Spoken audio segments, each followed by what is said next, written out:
when I motion to. I'll let you know. I'll come on board and I'll open it back up and I'll say, unmute yourself, Tommy. Okay.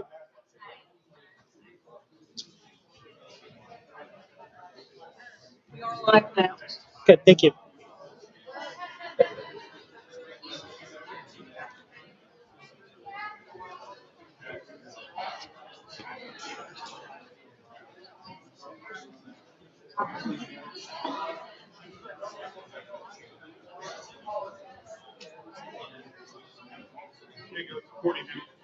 Huh?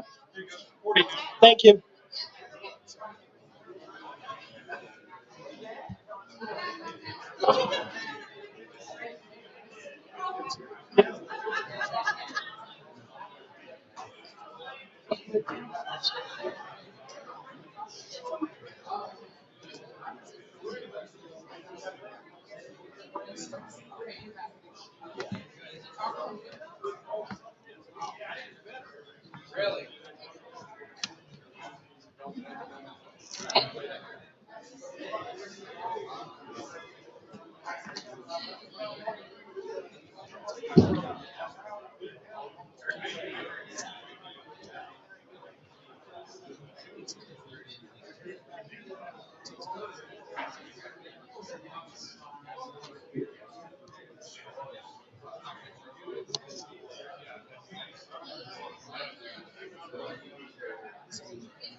I cannot.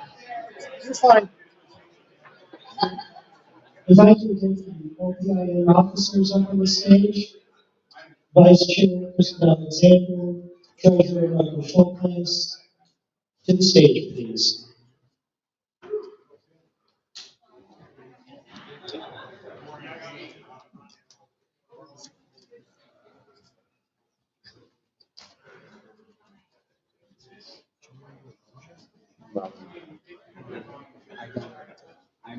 I'm almost done. I promise. Okay, just in case.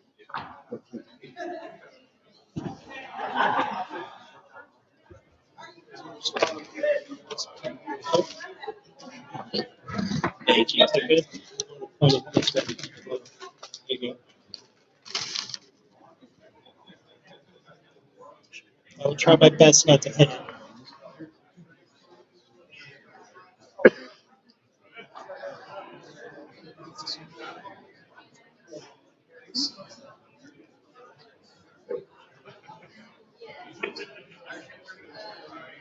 That's it. Definitely. You're good.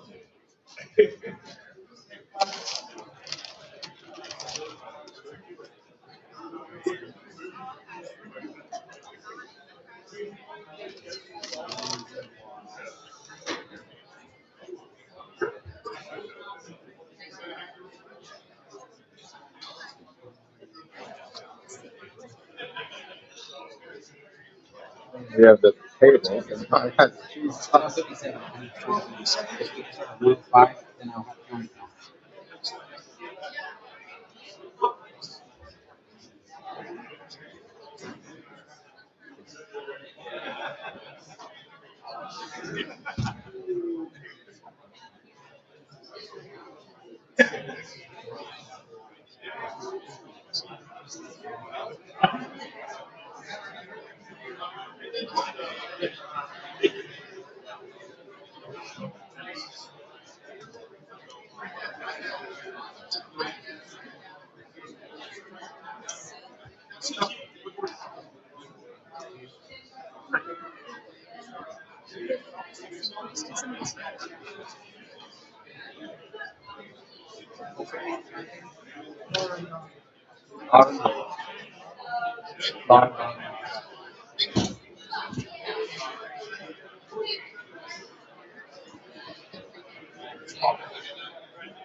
And I think so.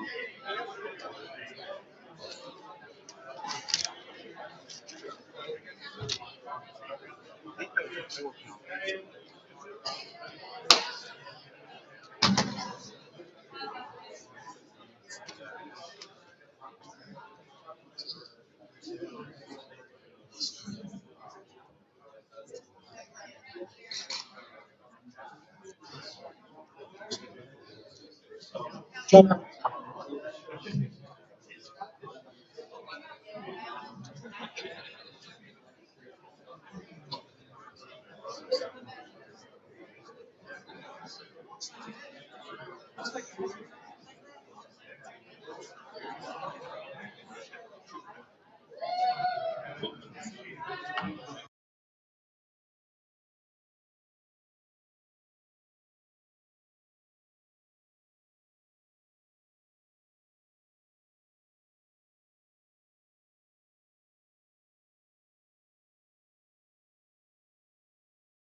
Say how many?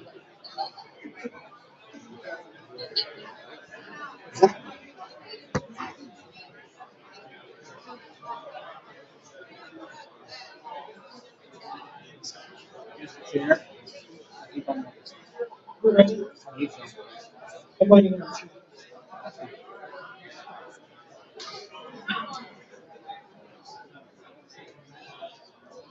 Mr. Cullen, are you ready? it's not sure, but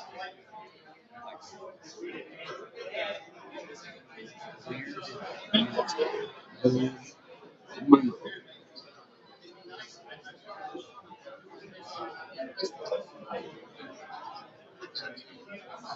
Check.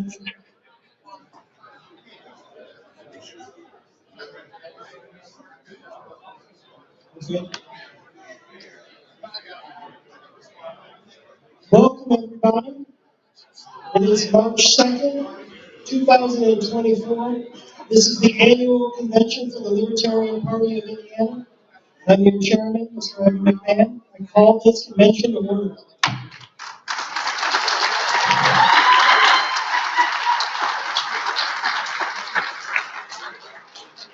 It is so exciting to see all of you here today, representing all of your counties and your campaigns. It's a great day to be a Libertarian. Before we get started, a couple of housekeeping issues. The secretary has asked to have Ms. Julie Laranaga from Allen County appointed as assistant secretary. Did I say treasurer? No. No, okay, secretary. That's right. Cool. Edit that out, John. And we're also going to appoint former state chair, Mr. Sam Goldstein, as a parliamentarian to help during the bylaws portion of the bylaws proposal portion of the meeting. Mr. Goldstein is from Hamilton County, correct? Correct. Okay. With that, the proposed agenda, we're going to do a couple of speeches from our presidential candidates that were here yesterday that sponsored some of the events. And so that will be playing here in just a second.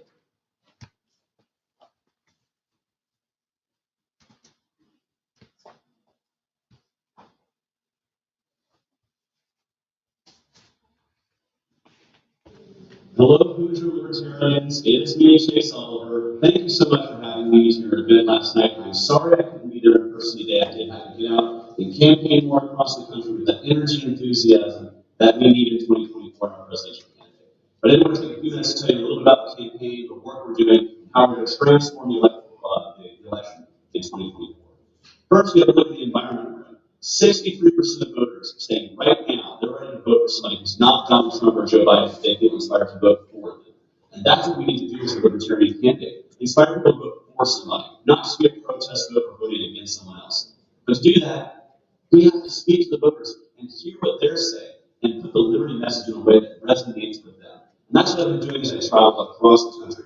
I've been speaking to families who are concerned about the failures of public education and how it's ruining their future for their children. I speak to people who are concerned about the wars that we're fighting overseas and that see that the military-industrial complex continues to flourish, while American families and, most importantly, veterans continue to suffer in the United States. I've been talking to people all over the country about what we can do to balance our budget, to stop putting trillions of dollars every year that creates the inflation that you're all feeling at our kitchen table. These are the kinds of issues that will resonate with voters in 2024, and if we have a candidate for president who's ready to get out there, be among the people, listen to them, and speak the liberty message back out. That's how we're going to succeed in voting for 2024. I want to be an evangelical libertarian. I want to travel across the country to speak the good news about the principles of liberty and what it brings to the United States. And to that end, I am going to be running full time. I don't have a job right now. I have nothing holding me back from being out there on votes every single day and being with other libertarians. I want to support libertarian candidates. I want to win the state. Don't you? Even if you don't win the White House, I support your ambition to do this and work hard as a campaign.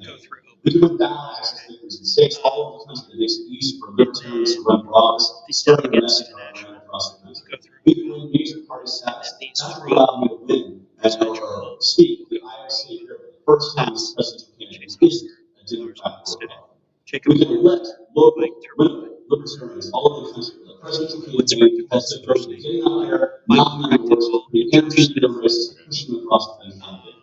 And most importantly, I will double our membership and hold it for the next 4 years. If I'm your nominee in 2024, my job does not end in November 2024. It gets started. So I'm going to take all that new energy, new enthusiasm, new membership, and cultivate it for the next 4 years. So whoever our nominee is in 2028, get twice as many votes, twice as many votes, twice as many energy, and win in the scales. That's how we build a foundation for a president to grow and succeed in the long term.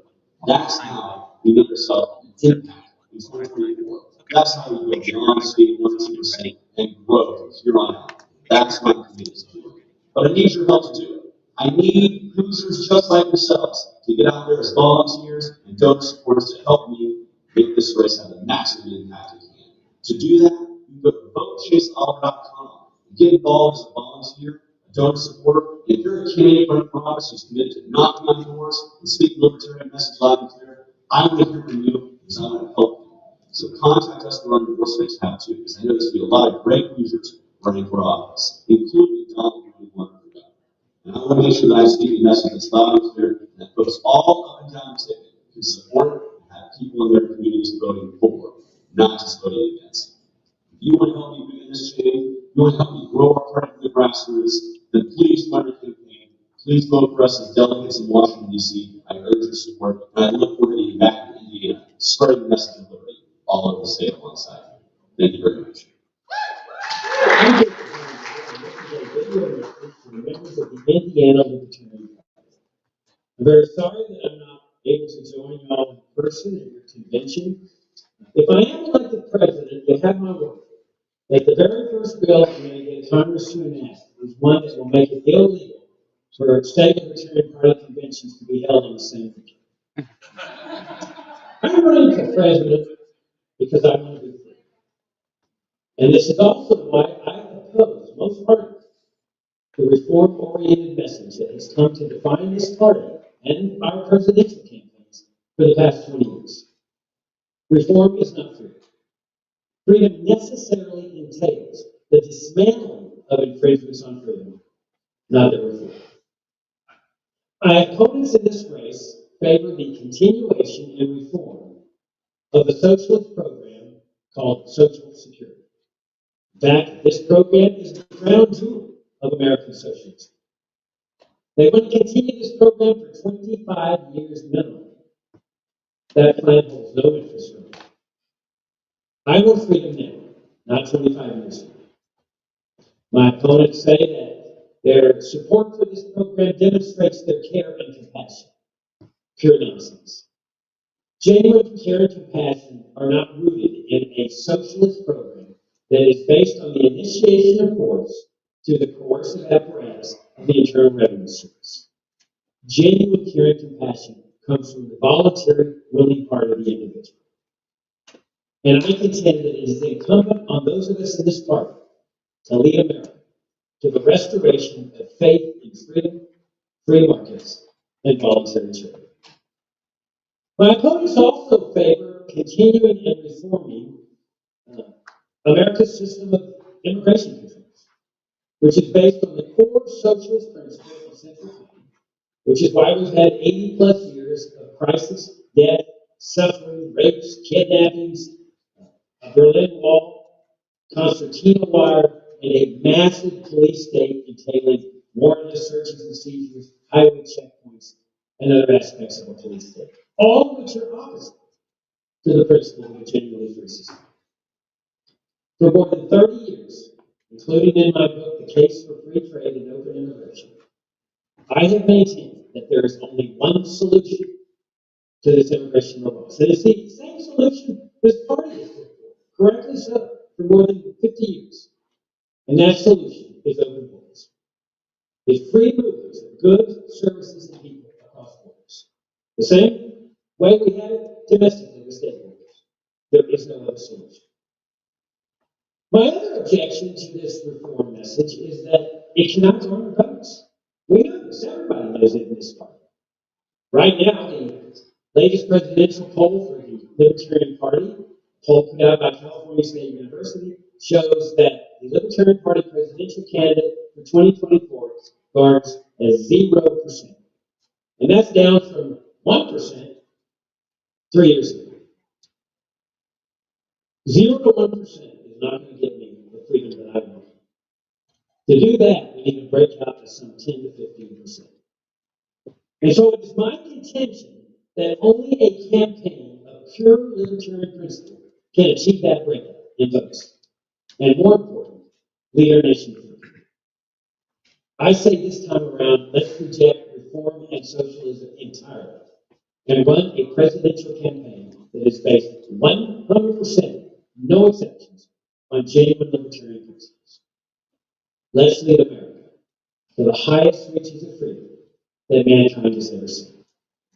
For more, please visit my website at jacobfreeland.com.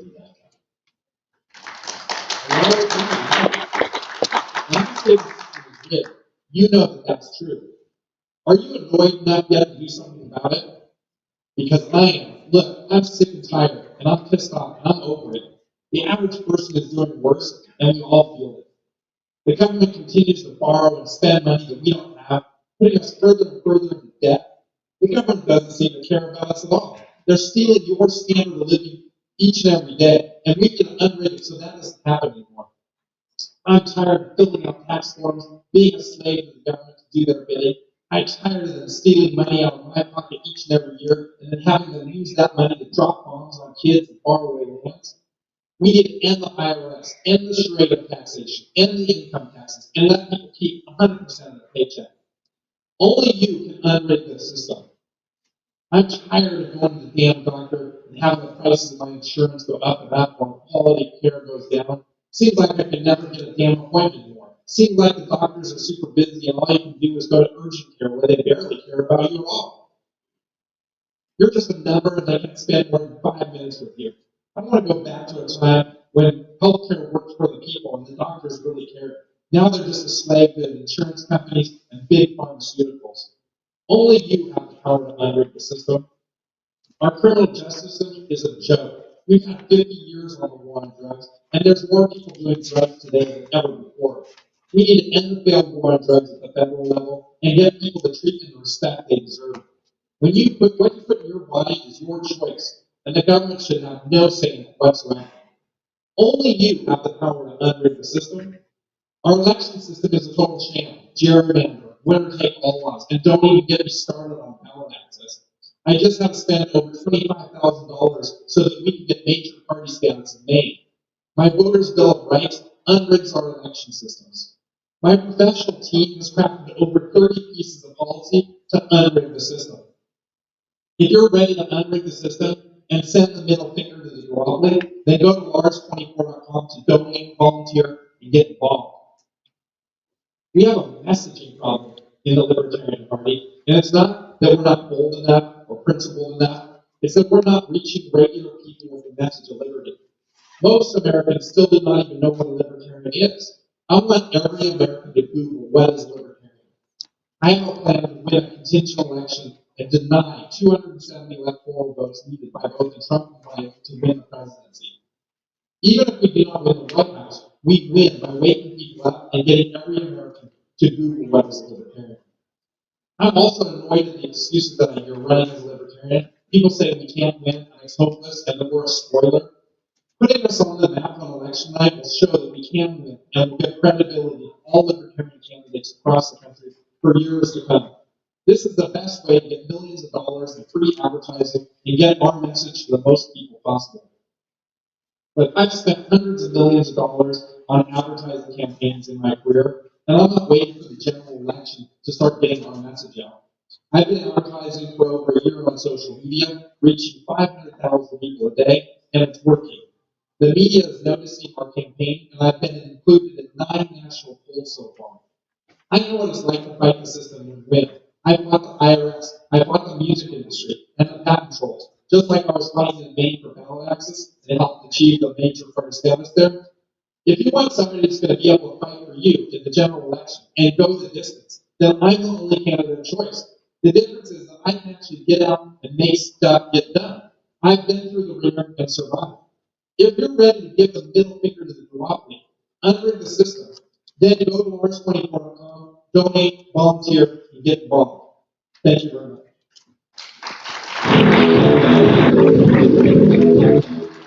This is my business, Mike Vermont. A long time ago, I was registered as a Republican, thinking that party would stand up for my personal values of fiscal conservatism and free markets. I learned the hard way that those people and I were going in 2 very different directions. Most of the members of my family are registered Democrats. They joined that party wanting to protect First Amendment rights, to keep the government away from social policy, wanting to take a stand against military interventionism. Wow, those people went in a different direction. I'm campaigning for president because I believe most Americans have a libertarian streak, that Americans' values better align with our principles than with the other parties. This means that we have a huge opportunity in 2024, as well as a call of duty. We can't wait around for a Republican or Democratic politician to lead the charge back toward the Constitution of delimited powers or a less militaristic foreign policy. This is why my campaign is designed to break from the past and succeed in 2 ways. First, by running on an uncompromisingly principled platform that I call the Gold New Deal. And second, to run with a great deal of competitive credibility that Americans require for them to pay attention to our ideas. This is why I lean into my personal background of public policy and public service, having worked as an economist for the White House, having taught economics at 3 universities, having launched an executive education business, having worked in Washington as an advocate for free markets. And in a second career, I served as a police officer on the road in Broward County, Florida for 11.5 years, which is why I spend so much talking about changing the way that we manage police officers and ending the war on drugs. Joining me in this campaign to encourage Americans to come home to their values and to encourage Americans to stop wasting their votes on parties that don't care about their values. Suckle in. Thank you.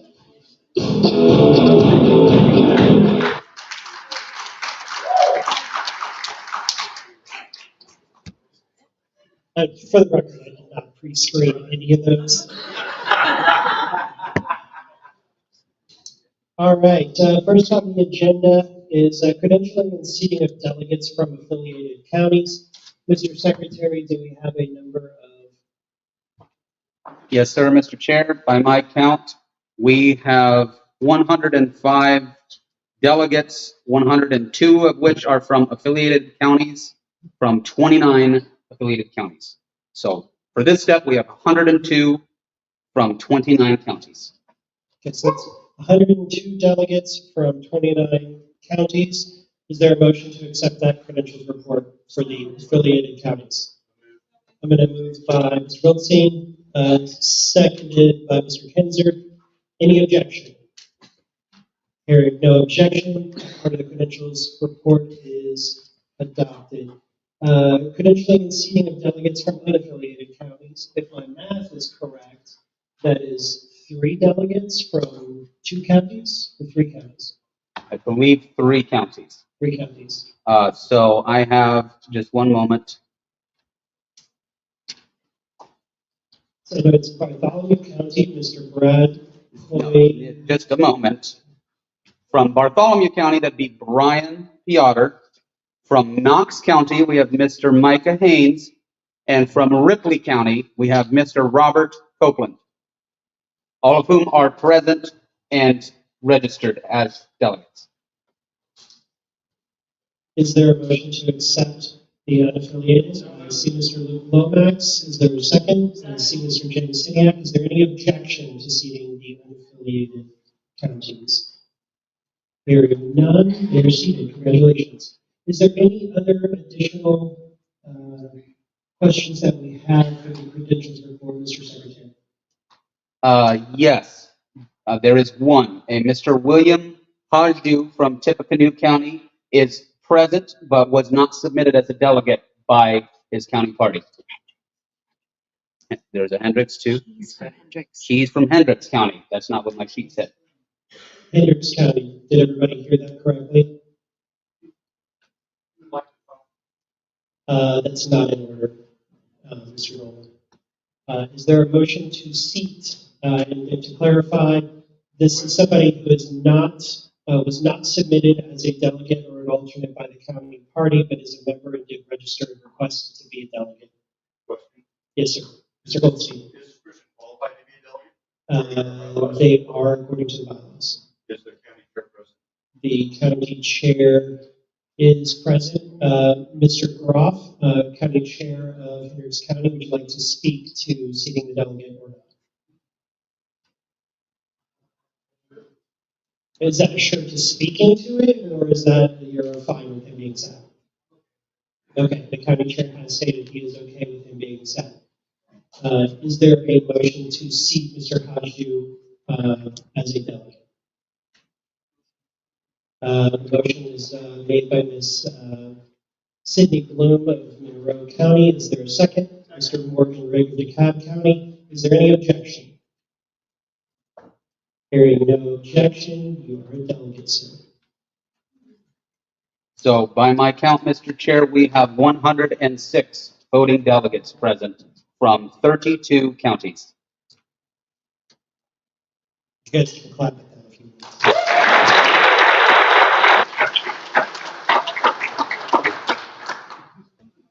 Grading of the minutes and approval of the minutes from the 2023 annual business meeting. The minutes were made available outside. They were also on the website. They're also available in the brochure by link and QR code. Mr. Goldstein, is there a motion you would like to make, sir? I move we 15 minutes, the GreeneForGovernor State Convention as presented. Mr. Goldstein from Hamilton County moves to adopt the 2023 convention minutes as presented. Is there a second? Seconded by Mr. Kinzer, who's on first. Kinzer of Lawrence County. Is there any objection? Hearing no objection, the minutes are approved.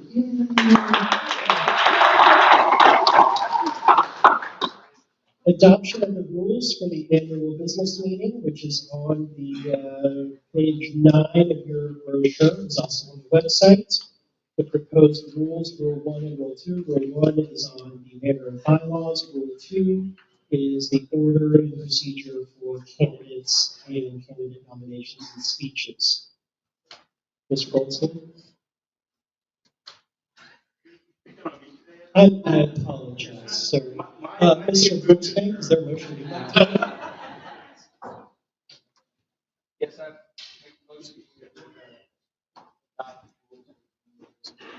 Mr. Russell Brooksbank from Clark County moves to adopt the proposed rules as presented. Is there a second? Seconded by Cassie Rolo of Kosciuszko County. I'm not going to do that for everybody, by the way. I'm going to try Any objection? Hearing no objection, the rules are adopted. Adoption of the agenda for the annual business meeting, which is the proposed agenda, which is what we've been operating off of, which is kind of crazy that we get to item number 7 before we actually adopt the thing that we're working Number on. 6. No, 7. Right. Oh, no, but it's number 6. Okay. Anybody want to make a motion? So I'm not picking on anybody. Ms. Jennifer Morrison from Monroe County moves to adopt the agenda as presented. Is there a second? Seconded by Chrissy Avery of Allen County. Is there objection? Hearing no objection, the agenda is adopted. Yay. By the way, I just want to point out that in other states right now, even without the videos, this would have taken them an hour and a half. And you would have had to have gone through a metal detector, and there would have been barricades in the front, which I did not get the memo that I could request barricades for this stage. I was really disappointed. The convention team didn't tell me that was an option. Mr. Goldstein? We moved to strike the chair's address. No.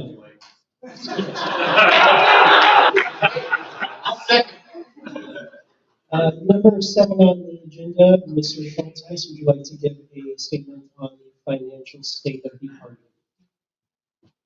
Thank you, Mr. Chair. Mr. Goldstein from Hamilton County will probably be appreciative that I do not have a PowerPoint for this information. As of Thursday, February 29th, 2024, across all of LPIN's accounts, we have a balance of $34,280.97. We do have several outstanding convention bills, so that is not our available balance. I believe the bulk of the convention is still to be paid, but we do have a healthy financial state across our a typical month. We tend to have between $1,500 and $2,000 in 1994 society donations, between $120 and $150 in annual 1994 society donations, between $475 and $905 in annual membership dues, and in a typical month, our expenditures tend to be roughly $5,000 to $6,000, depending on the month. We do have more expenses at the beginning of the year due to the convention, but we are in a decent financial state, and since we currently have no employees, we do not need to pass around the hat like we've had to do in the past. But and if anyone has any questions, I'm available. Otherwise, I yield the rest of my time. Thank you, Mr. Schultz, Treasurer of the Party. Any questions, Mr. Schultz? Okay, hearing none, moving on to the next item. Chairman's address. So I'm going to take all 22 minutes of my time here, Mr. Goldstein. I'm just kidding. Amazing things have happened in the state party. Last year, or excuse me, the last cycle, before we went to Reno in 2021, the cutoff deadline for determining how many delegates we get to the national is October 31st of the year prior to the convention. So October 31st of 2021, we ranked 13th in the country for membership. Not bad, not horrible. That's pretty good. Give yourselves a round of applause.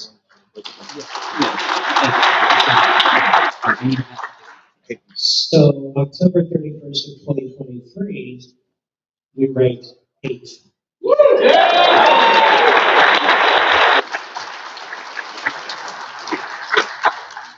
I got some more good news for you. Right now, we're 6th.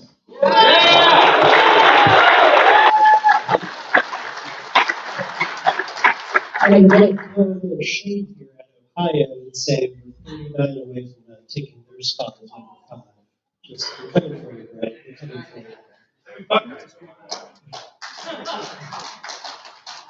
So I'd like to, a lot of that is one, we've been doing the things that the party needs to do by communicating, supporting our county parties, encouraging people to join that membership level. The county chairs have been pushing it, the district reps have been pushing it. We've been putting out the newsletter, doing our communications, doing all the things that we should do. And our wonderful vice chair, Ms. Kristen Alexander, who's been working as the membership director. She's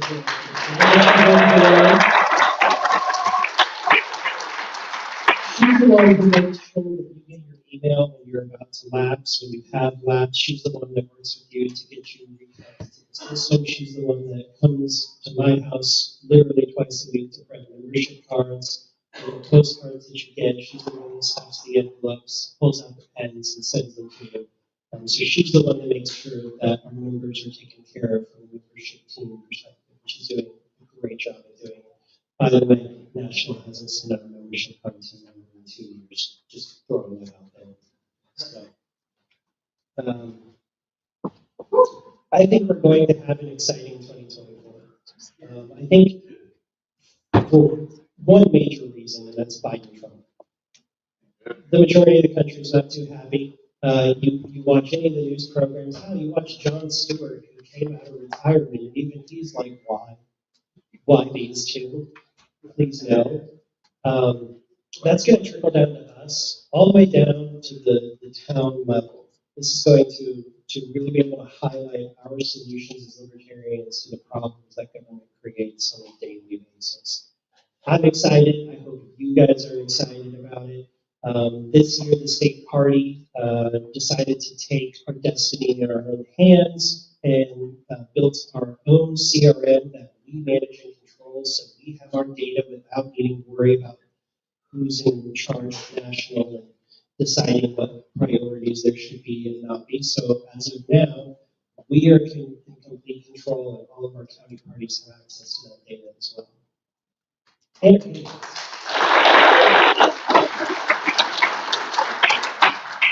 you guys all get the newsletter.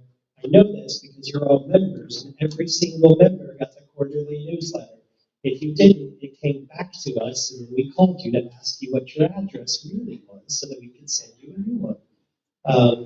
If you guys have any questions about what the state party is doing, how we're supporting the county parties, if you have ideas on how we can do better to support the county parties and our candidates, please tell your district rep, which you'll learn who those are later today, so that they can better represent you on the state central committee and get you the resources and tools you need.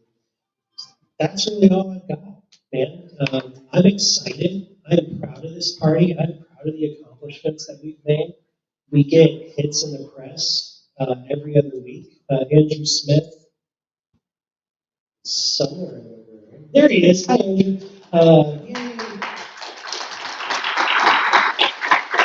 He's the comms director for the LPIN. And together, me and him sat down and we created a schedule of op-eds and press releases that we wanted to get out over the next 6 months. We set an agenda for communications and messaging.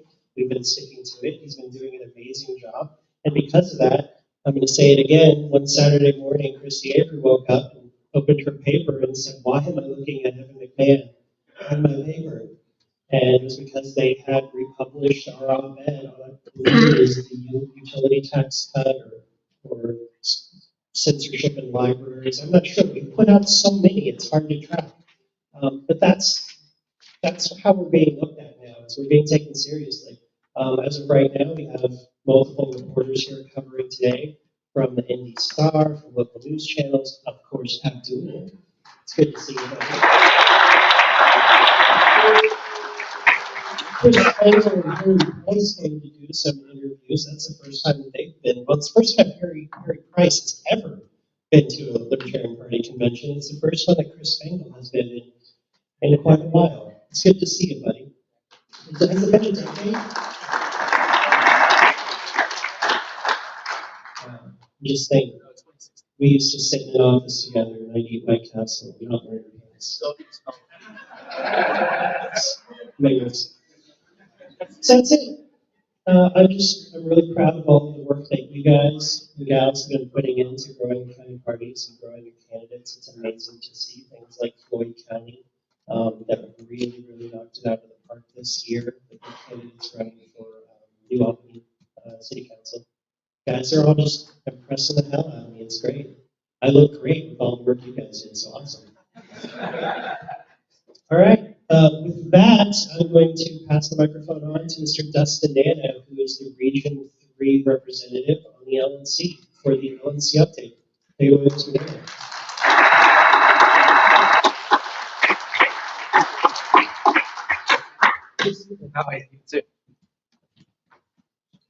Good afternoon, ladies and gentlemen. How are we doing today? Lovely. All right, that's what I like to hear. So, for those of you that don't know me, my name is Dustin and I'm the Region 3 representative on the Libertarian National Committee, which includes the states of Ohio, Indiana, Michigan, and Kentucky. So, today I want to give you a brief update on some of the larger things that have gone on at the national committee level that you may not be aware of. So, in recent successes, our party has achieved ballot access victories in Arkansas and Maine, so that's great news. We have also filed, as of Friday, I believe, over 8,000 signatures to gain ballot access in the state of North Dakota. And in the state of Ohio, in order to have our president appear on the ballot as an independent candidate, we currently have 8,700 and some change signatures in hand, which should be well over the amount to have a successful drive there as well. So, told you about the good news. It can't all be good news. Unfortunately, in 2023, our total revenue was just over $1 million, which was our worst year on record since 2015. The silver lining is that our cash position stands at $125,000, which does exceed our reserve target by about $50K. Looking ahead, we will be starting drives imminently in the states of New Mexico and Virginia, so that's very exciting news. We want to make sure our presidential candidate, whoever is nominated at our convention, appears on all 50 ballots plus DC. Speaking of the convention, obviously those of you in this room probably know it's May 23rd through the 26th in Washington, DC. I look forward to seeing those of you that are delegates in this room there. And then looking further ahead, the 2026 convention will be held in Grand Rapids, Michigan. So because this is oftentimes the one opportunity that I get to see a lot of you in this room per year, at the end of these little updates, I'd like to open the floor to questions. For those of you that have any inquiries, I welcome you to raise your hand. I don't know if there's an active microphone out there, but feel free. In the back left corner, yes, sir. So I don't need an active mic because I got a really loud voice. I love How's it. that transition to Zoho going for you guys?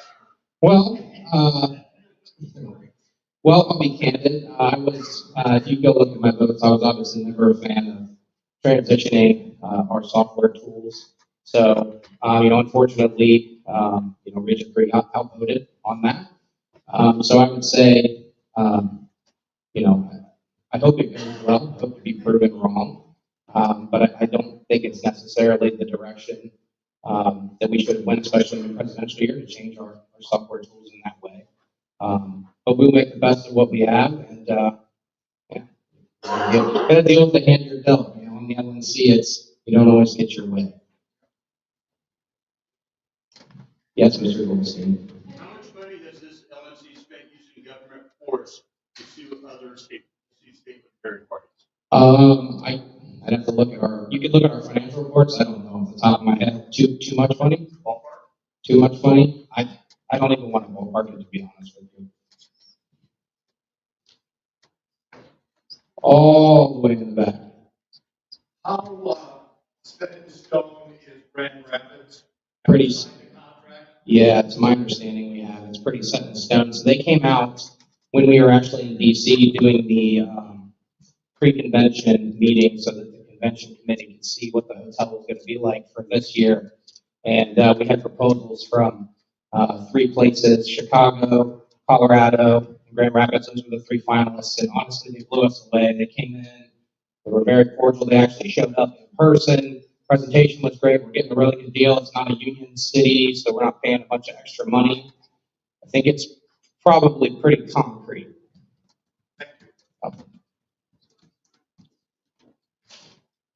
I'm either blind or I don't see anybody else. All right. Thanks, everybody.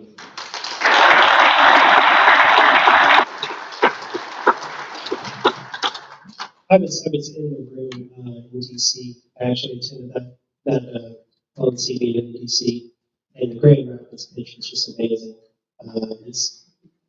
we're going to have a lot of fun there, I think, for a lot of reasons.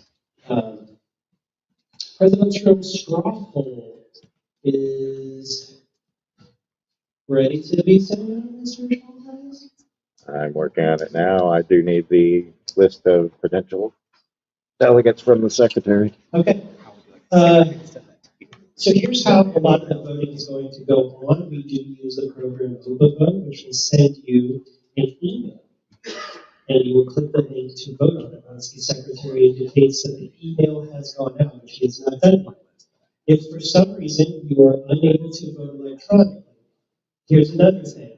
If you happen to be someone who shares the email address with your spouse for both of your memberships, you will want to come up and vote by paper ballot. That is an option if you are unable to cast your vote via your phone, via the email link. You can come up and request a paper ballot from the secretary. By the way, we do not have secret ballots, so it's you're going to tell the secretary how you would vote. Does that make sense to everybody? Okay, cool. So I'm going to vamp right now while I'm waiting for them to finish processing the list. I'm sorry, what was that? Action items, yeah.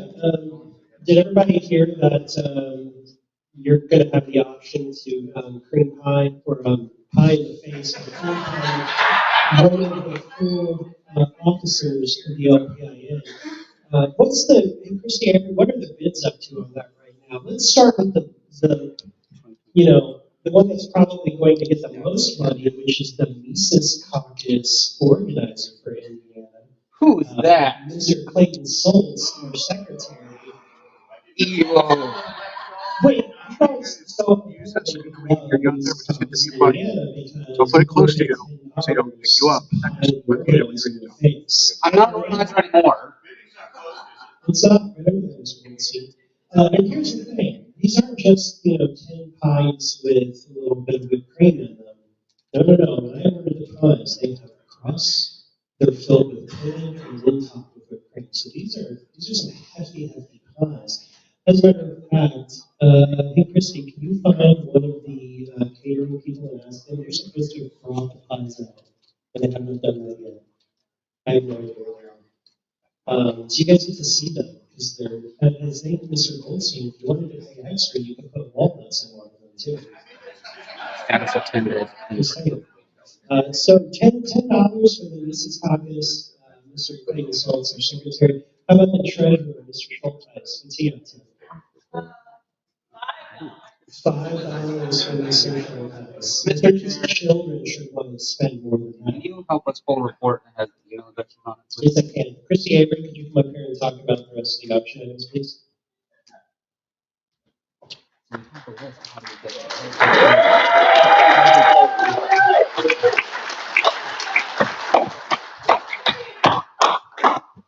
Okay, keep going.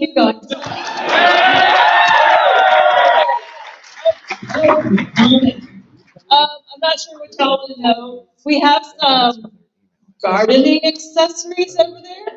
Wink, wink. Knitting needles, perhaps? I don't know. You have to bid and find out what you're going to get. I have my beloved dog, Oliver. He's very picky. So I have things that he does not like. I have things that he does not fit into.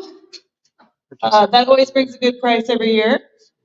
We have a basket of Girl Scout cookies.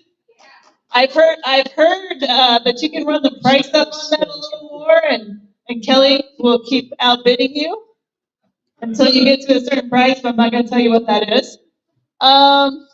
Let's see, what else do we have?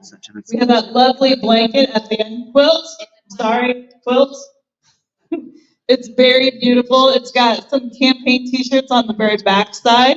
So that is very cool. It's got the little snake on it. We have mushrooms that you can grow over there. I think that's one of the highest bidding items right now. And my specialty, Rice Krispie treats.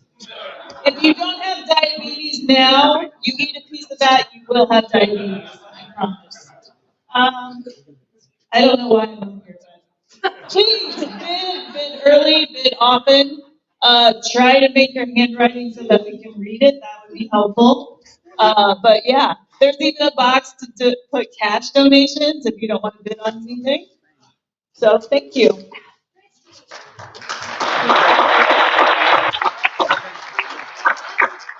Don't worry about it. Don't worry about it. Don't worry about it. It No, was what- $100 last time I looked. $100. What was I missed? What was Christine? What's Christine's? I think it was. 150 and mine's only at 100? I didn't realize you guys loved me that much. That's awesome. All right. I'm not sure of the name, but it almost looks like it's President Switch 19. Mr. Goldstein. Do you bid on auction items and for like? They do not. No purchases for convention count towards membership. Sorry.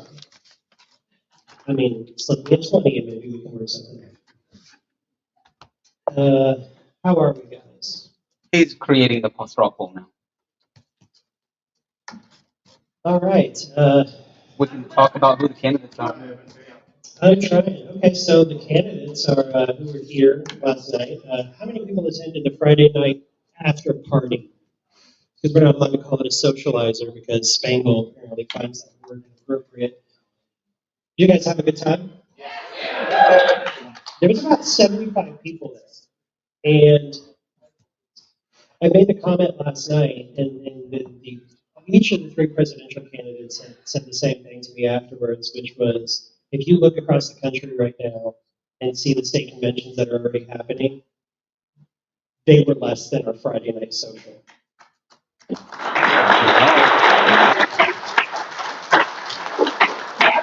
You guys were the best affiliate in the country, Mr. Nana.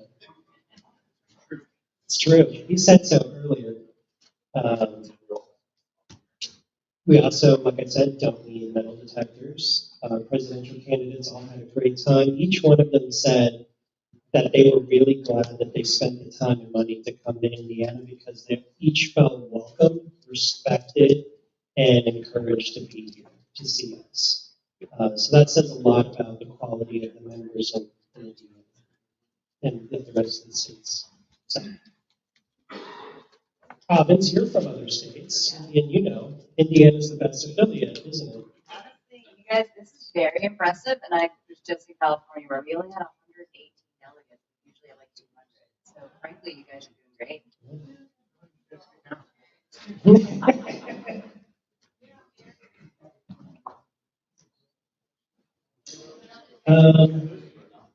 Is there an objection to switching and doing the questions for the contested races and letting Mr.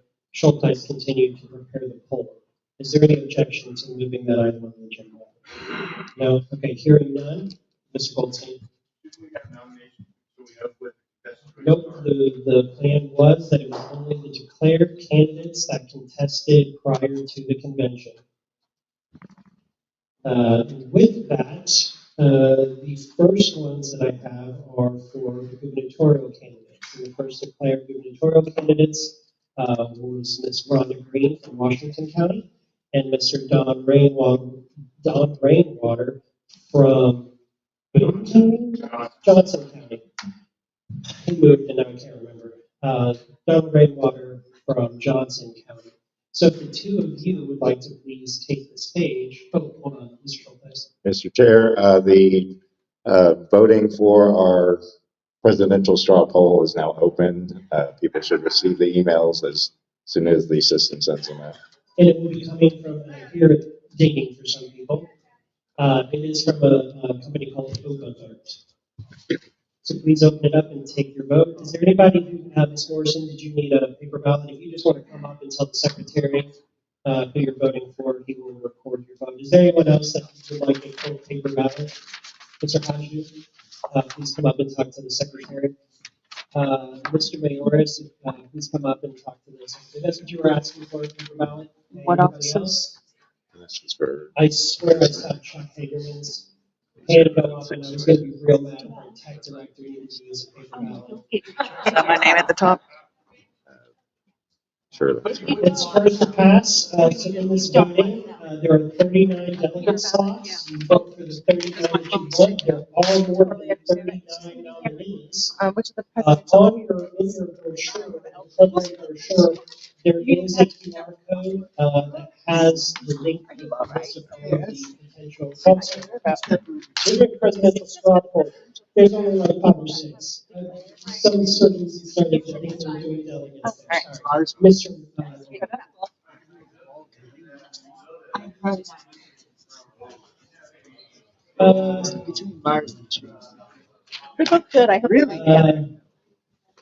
Is there any objection to saying that anyone who decides not to cast a vote is a no vote?